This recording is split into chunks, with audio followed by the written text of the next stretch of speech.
Assalamualaikum warahmatullahi wabarakatuh dan salam sejahtera. Hari ini kita akan belajar tajuk pencarian biji benih Sains tahun 5. Mari belajar sains bersama Cikgu Sharifah dari Sekolah Kebangsaan Tunku Bendahara. Objektif pembelajaran, di akhir pembelajaran, murid akan dapat menyatakan cara tumbuhan memencarkan biji benih atau buah. Dan juga murid-murid akan dapat menghubung-kaitkan cara pencarian dengan ciri biji benih atau buah. Mari kita kena pasti maksud pencarian biji benih. Pencarian biji benih bermaksud taburan biji benih menjauhi pokok induknya atau pokok asalnya.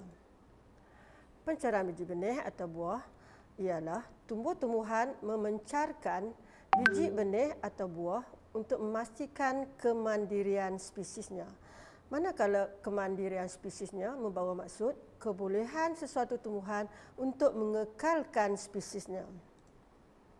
Okey, mari kita kena pasti cara tumbuhan memencarkan biji benih atau buah, iaitu dengan bantuan angin, bantuan air, bantuan haiwan dan manusia serta bantuan mekanisme letupan.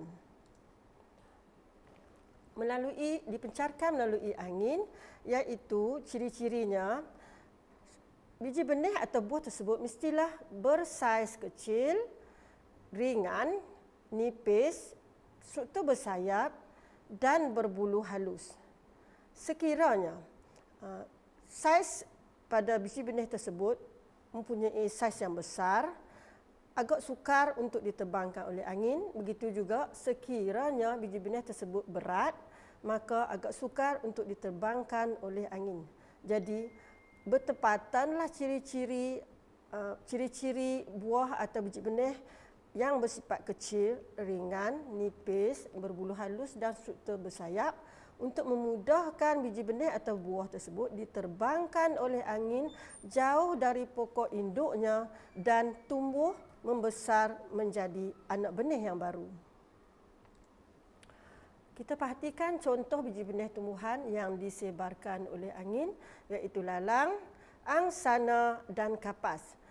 Lalang, angsana dan kapas mempunyai ciri-ciri seperti yang cikgu sebutkan tadi, iaitu kecil, ringan, nipis, struktur bersayap, jadi memudahkan ketiga-tiga contoh biji benih atau buah ini untuk diterbangkan oleh angin dan tumbuh di tempat yang baru, jauh daripada pokok induknya. Okey, kita pergi kepada biji benih yang dipencarkan melalui air, mempunyai ciri-ciri kulit berlilin. Kulit berlilin menyebabkan buah tersebut kalis air dan menyebabkan ia terapung di permukaan air. Manakala sabutnya berongga. Keadaan berongga memberi peluang kepada udara masuk ke dalam ruang-ruang rongga tersebut, membolehkan buah tersebut terapung di permukaan air dan bertindak, biji benih tersebut bertindak, kawasan yang berongga tersebut bertindak sebagai pelampung. Ini membolehkan biji benih atau buah tersebut berada di atas permukaan air dan dibawa arus dengan mudah ke tempat lain, dan pada keadaan yang bersesuaian, biji benih tadi akan bertumbuh menjadi anak pokok yang baru jauh daripada pokok induknya. Antara contoh biji benih tumbuhan ialah buah pinang, buah kelapa, teratai dan kiambang. Keempat-empat contoh biji benih dan buah ini adalah bersesuaian di bawah arus kerana terapung di permukaan air, cirinya berlilin dan bertindak sebagai pelampung.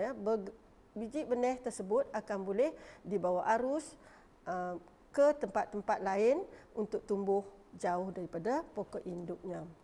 Okey, seterusnya biji benih yang dipencarkan melalui haiwan dan manusia. Biji-biji benih tersebut berciri kecil, bercangkuk dan ringan. Okey, kita perhatikan.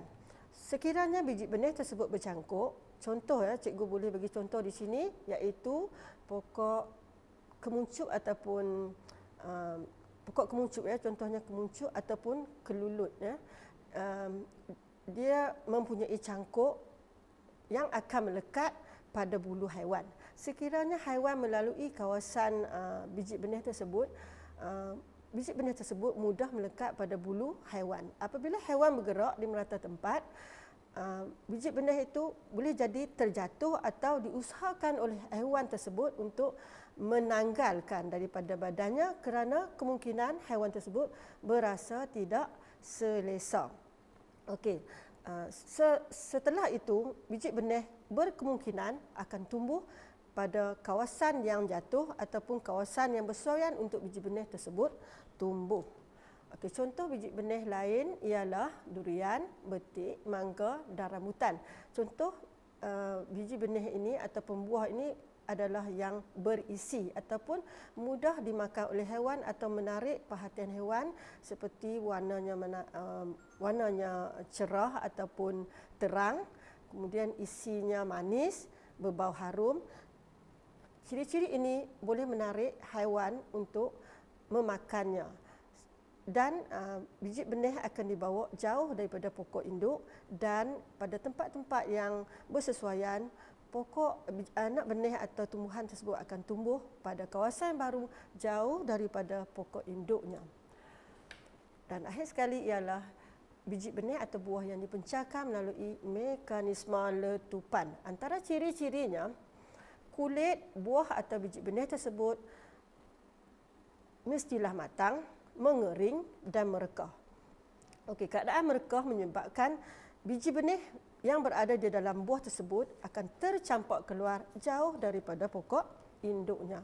Selain daripada itu ialah ciri kulit biji benih yang matang, mengering dan menggulung ya, seperti biji benih buah keembung ya. Buah keembung dia akan meletup sekiranya masak ataupun matang dan akan mencampakkan biji benih yang berada di dalam buah tersebut jauh daripada pokok induk, dan pada keadaan yang bersesuaian biji benih tersebut akan tumbuh menjadi pokok baru jauh daripada pokok induknya. Antara contoh biji benih tumbuhan yang dipencarkan melalui mekanisme letupan ialah getah, kek embung, kacang bendi, semara api. Tumbuh-tumbuhan atau ciri biji benih atau buah-buahan yang cikgu sebutkan ini mempunyai ciri-ciri yang sesuai dalam keadaan matang dan meletup apabila masak dan memencarkan bijinya jauh daripada pokok induknya dan akan tumbuh menjadi anak benih yang baru. Baik, mari kita perhatikan rumusan daripada apa yang kita bincangkan tadi, iaitu cara penceran dan ciri-ciri biji benih atau buah. Cara penceran terdapat 4 cara, iaitu melalui angin. Ciri-ciri biji benih atau buah yang dipencarkan melalui angin mestilah kecil, ringan, struktur bersayap. Seterusnya melalui air. Buah-buah ataupun biji benih yang dipencarkan melalui air mestilah kulitnya licin, berlilin dan sabut berongga untuk memudahkan buah atau biji benih tersebut dibawa arus untuk tumbuh di kawasan yang baru jauh daripada pokok induknya. Seterusnya melalui haiwan dan manusia, isi buah boleh dimakan, warna menarik, berbau harum, bercangkuk, kecil dan ringan. Ini memudahkan biji-biji benih tersebut dibawa oleh haiwan atau manusia jauh daripada pokok induk dan tumbuh menjadi anak benih yang baru atau pokok yang baru jauh daripada pokok induknya atau pokok asalnya. Dan akhir sekali iaitu melalui mekanisme letupan, di mana cirinya kulit buah tersebut ataupun biji benih tersebut mestilah matang, mengering, merekah dan bergulung.